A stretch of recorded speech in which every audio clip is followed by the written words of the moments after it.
Hello food lovers, welcome to our channel. నేను మీ రాణి రంశెట్టి. Friends, ఈరోజు sweet recipe చేసి చూపించబోతున్నాను. రెండు ఇంగ్రీడియంట్స్ అండి. చాలా సింపుల్గా టేస్టీగా ఈ ప్రాసెస్ అనేది చేసుకోవచ్చు. అలాగే ఛానల్ని ఫస్ట్ టైం వాచ్ చేసిన వారు సబ్స్క్రైబ్ చేసుకుని పక్కనే ఉన్న బెల్ బటన్ క్లిక్ చేయండి. నేను పెట్టబోయే రెసిపీస్ అన్నీ డైలీ మీ ఫోన్కి నోటిఫికేషన్కి వస్తాయి. ఓపెన్ చేసి చూడండి. వాటిలో మీకు నచ్చిన రెసిపీస్ని కుక్ చేసి ఫ్యామిలీకి పిల్లలకి సర్వ్ చేయండి. సింపుల్ ప్రాసెస్తో టేస్టీ రెసిపీస్ని చూపిస్తాను. అవన్నీ కూడా మీకు నచ్చేలా ఉంటాయి.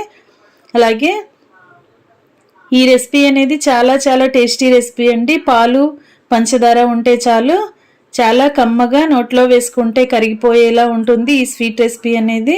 వీడియోని స్కిప్ చేయకుండా చూడండి. ఇంకా ప్రాసెస్ స్టార్ట్ చేద్దాం. స్టవ్ ఆన్ చేసి కళాయి పెట్టుకోండి.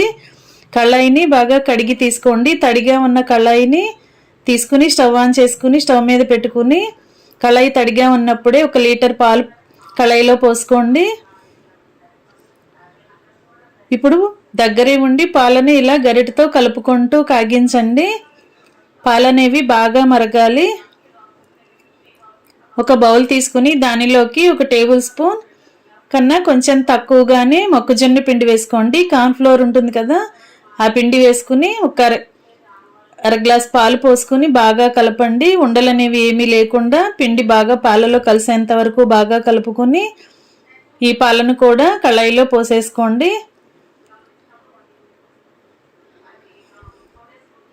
మొక్కజొన్న పిండి అనేది మరి ఎక్కువగా వేయకూడదండి.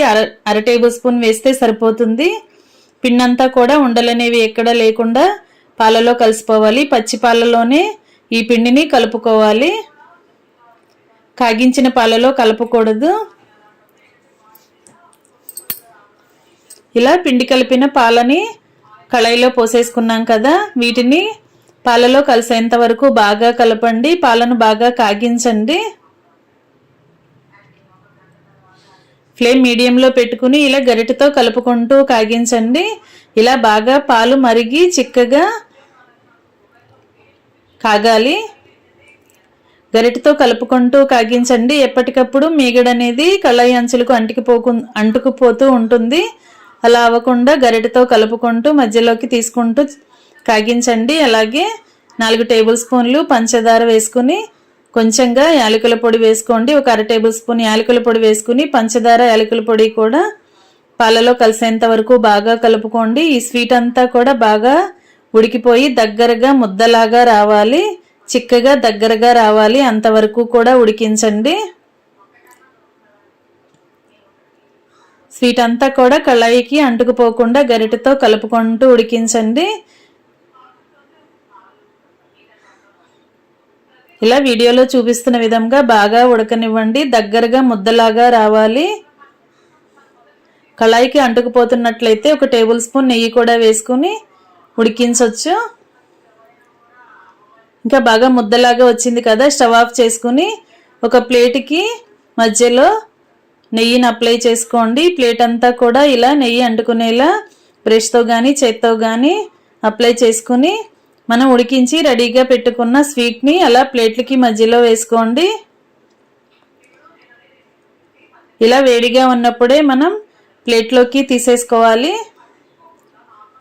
ఈ స్వీట్ అంతా కూడా ఇలా ప్లేట్లోకి పోసుకుని దీనిని గరిటెతో బాగా దగ్గరకి ముద్దలాగా ఇలా ప్రెస్ చేసుకోండి. ఇలా కోవా అనేది చక్కగా రెడీ అయిపోతుంది. ఇలా గట్టిపడిన తర్వాత